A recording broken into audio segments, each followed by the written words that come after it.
Big boss मराठीच्या घरात आज पहिला नॉमिनेशन टास्क पार पडला आणि स्पर्धकांमध्ये भांडणंही पाहायला मिळाली.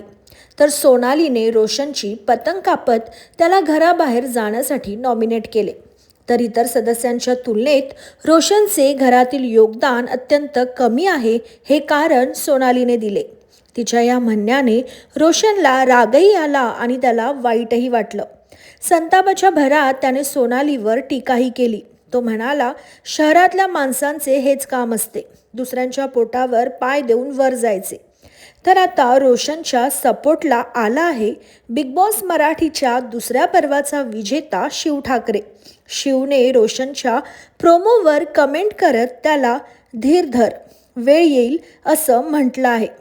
तर आता तुम्ही कुठल्या सदस्याला सपोर्ट करताय? कमेंटमध्ये नक्की सांगा.